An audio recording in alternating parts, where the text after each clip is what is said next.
नमस्कार, NBT online में आपका स्वागत है। यूपी में दिन भर की प्रमुख खबरों के साथ मैं हूं अजयेंद्र राजन शुक्ल। जम्मू कश्मीर के पहलगाम के बैसरन घाटी में 22 अप्रैल को हुए आतंकी हमले को लेकर भारत पाकिस्तान में तनाव बना हुआ है।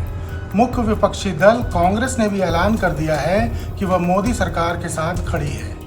इस संबंध में कांग्रेस अध्यक्ष मल्लिकार्जुन खड़गे और विपक्ष के नेता राहुल गांधी ने भी पार्टी नेताओं को हिदायत दी है कि पार्टी लाइन से हटकर बयानबाजी ना करें, लेकिन इसका असर देखने को नहीं मिल रहा है। पहले पंजाब के पूर्व मुख्यमंत्री चरणजीत सिंह चन्नी सर्जिकल स्ट्राइक पर सवाल उठा देते हैं। अब उत्तर प्रदेश के कांग्रेस अध्यक्ष अजय राय के एक बयान ने सियासी बखेड़ा खड़ा कर दिया है। बीजेपी इस मामले में कांग्रेस पार्टी को घेरना शुरू कर चुकी है। वहीं इस पूरे मसले में आखिरकार प्रियंका गांधी को दखल देना पड़ा और उन्होंने सफाई दी कि ये पार्टी का बयान नहीं है। दरअसल अजय राय राफेल के खिलौने के साथ मीडिया के सामने नजर आए। इस पर नींबू मिर्च बंधी हुई थी। इसे दिखाते हुए कांग्रेस नेता ने कहा कि हमारे नौजवान पहलगाम आतंकी हमले में शहीद हो गए। सरकार कहती है कि वह आतंकियों को कुचल देंगे। फ्रांस से राफेल भी ले आए, लेकिन नींबू मिर्च बांधकर हैंगर में खड़ा किए हुए हैं। देखते ही देखते अजय राय का यह वीडियो पाकिस्तानी मीडिया में सुर्खियां बन गया। वहां के मीडिया चैनलों ने दावा करना शुरू कर दिया कि खुद भारत के नेता का ही कहना है कि उनके यहाँ राफेल हैंगर में नींबू मिर्च बांधकर खड़ा किया हुआ है। पूरा देश दहशतगर्दी का शिकार है और मोदी सरकार बस बड़ी बड़ी बातें कर रही है। इसके बाद बीजेपी नेताओं की तरफ से कड़ी प्रतिक्रिया आने लगी। पलटवार में वह कांग्रेस पार्टी को ही घेरने लगे। अनुराग ठाकुर हों, निशिकांत हों या तमाम नेता, सभी के बयान आने लगे। इस बीच कांग्रेस महासचिव प्रियंका गांधी ने अजय राय के बयान से पल्ला झाड़ते हुए कहा कि ये कांग्रेस का आधिकारिक बयान नहीं है।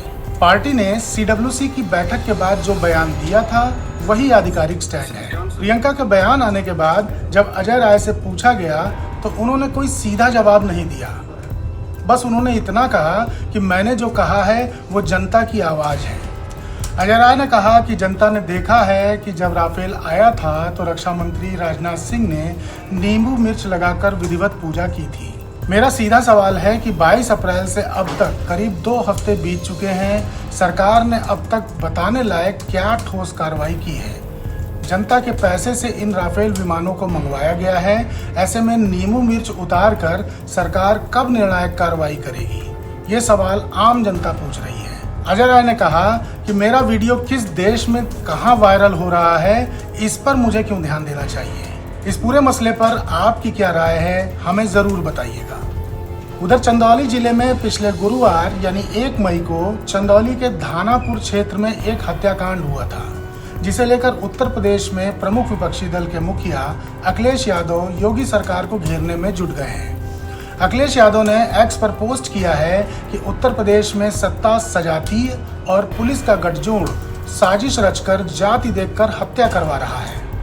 इसके लिए किसी को मिली सुरक्षा हटाने तक का षड्यंत्र किया जा रहा है। सत्ताधारियों को लग रहा है कि जब उनकी सरकार है तब ना तो कोई जांच होगी और ना ही कोई पकड़ा जाएगा। अखिलेश यादव ने सीधा हमला करते हुए कहा कि मुख्यमंत्री ये क्यों नहीं स्वीकार कर लेते हैं कि उत्तर प्रदेश की बागडोर अपराधियों के हाथ में चली गई है। ऐसे शासन से अच्छी तो अराजकता होती है जहां जनता सरकार के भरोसे तो नहीं होती है। सीसीटीवी के सबूत के बावजूद भी जब अपराधी पकड़ा नहीं जा रहा है तो फिर न्याय के नाम पर यूपी में बचा ही क्या? इंद्रिय शून्य सरकार को छोड़कर सबको मालूम है कि हत्यारा कौन है। उत्तर प्रदेश की जनता इतनी असुरक्षित कभी नहीं थी।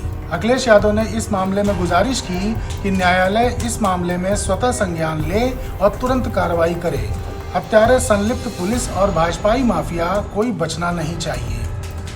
अगर शासन ने कुछ नहीं किया तो वो इस अपराध में भागीदार माना जाएगा और सबसे कमजोर, हताश और लाचार शासन भी। अखिलेश ने कहा कि जिसका इकबाल नहीं वो सरकार नहीं।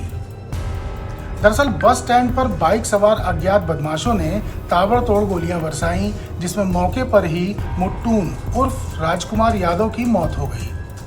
बताया गया है कि मुट्टून पर गैंगस्टर समेत 5 मुकदमे दर्ज थे और पुलिस प्रशासन द्वारा उसको सुरक्षा भी मुहैया कराई गई थी। मामले में मुट्टून के भाई उदय नारायण ने मीडिया के सामने आकर कई बातों का खुलासा भी किया है। उन्होंने कहा कि उनकी 3 बसें चलती हैं। मुट्टून उस समय बस स्टैंड गया हुआ था, जहां गोली मारकर उसकी निर्मम हत्या कर दी गई। उदय नारायण ने बताया कि मुट्टून और उनके सुरक्षा में बीते 7 महीने से पीएसी लगी हुई थी। उनका आरोप है कि अचानक पीएसी हटवाकर उनके भाई मुट्टून की हत्या कराई गई है। खबर उत्तराखंड से है। यहाँ वैशाख के महीने में बारिश से आषाढ़ माह जैसे हालात उत्पन्न हो गए हैं। प्रदेश में मौसम रौद्र रूप दिखा रहा है।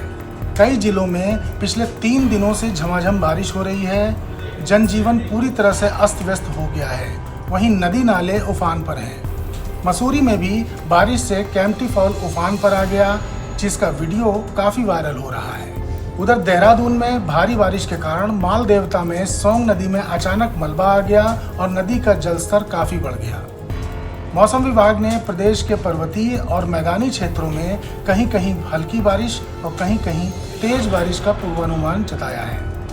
राज्य के पहाड़ी जिलों में गरज चमक के साथ आकाशीय बिजली चमकने, ओलावृष्टि, तेज बारिश, 40 से 50 किलोमीटर प्रति घंटे की रफ्तार से झोंकेदार हवाएं चलने की भी संभावना है। इसे देखते हुए मौसम विभाग ने ऑरेंज अलर्ट जारी किया है। बढ़ते हैं अगली खबर की तरफ। उत्तर प्रदेश में अप्रैल महीने से योगी सरकार ने नेपाल सीमा से सटे जिलों में ऑपरेशन क्लीन छेड़ रखा है। इसमें अवैध कब्जों और बिना मान्यता के चल रहे धार्मिक संस्थानों के खिलाफ जोरदार कार्रवाई चल रही है।